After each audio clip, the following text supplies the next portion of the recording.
Hey guys, it's Zach again from MNIT guys.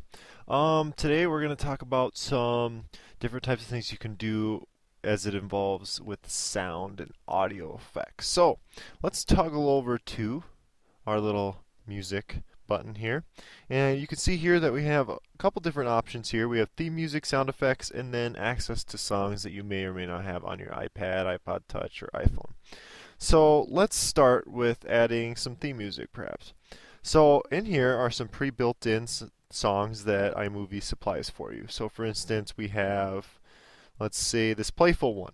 It's a nice little friendly environment, so sounds like it at least. Anyways, if we want to add, like, say, that playful one, we're just going to tap it, and notice how it just dropped down and encompassed the clip, and it is now this overcasting green bar. Okay, so this green signifies the whole song. Now with this audio waveform toggled on and off, you can see how loud this song gets versus the clip. Right now I have the clip muted, so if I was to unmute it, I'm going to turn it up, you can see it as compared to the volume of the music itself. So say we play this right now. Jack, come here. Hey, good boy. A good balance. The song's right there. So this kind of gives you an idea. Jack. iMovie has a limitation in this sense. You only can have one of these songs overlaying your whole iMovie. So if you want one of these, you're going to have to pick it wisely and then probably set it down a bit to be more of a background music, especially if you have other sounds you're trying to put into this movie. Okay? So, next, let's look at sound effects. Sound effects can be found right under theme music, right here. And there's fun stuff you can do. I like bubbles, for instance. It's a cool little sound there. Or maybe some, let's see, some crickets. Okay? Or maybe even some crowd cheering if someone just ran the mile and they had a really good time, or they got an A on their math test, you know? So that's some good sounds to add.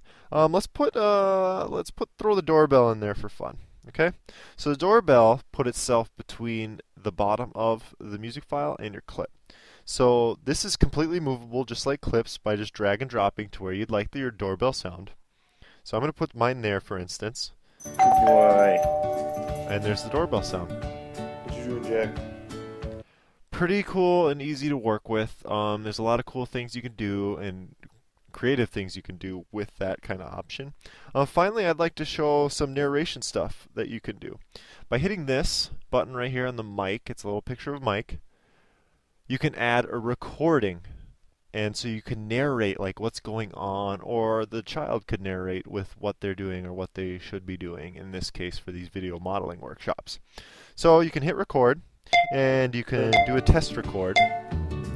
And just to test it, you can just say something like this, testing 1 2 3 1 2 3, and then you can review it right there. See, and just to test it, you can just do like that. Say something like this, testing 1 2 3 1 2 3. I'm just going to hit accept for now. Notice how it also put itself right there between your overall overcasting music and your clip. Okay, this is completely movable as well if you didn't get it right in the exact spot. So you can kind of move that around, put it over here, or combine it with the doorbell. There's a lot of different things you can do. It's like, so if say the doorbell rang and you're like, I'll get it, that could be a narration or something like that. Some fun stuff, like I said earlier. And again, you can adjust as how loud it is as compared to everything else in your clip. Like that. You can see it go really low and then really high. Or you can just turn it off, or you can just delete it. Alright? So that's just a quick 101 on adding sound, removing sound, moving sound in iMovie. Thanks for watching.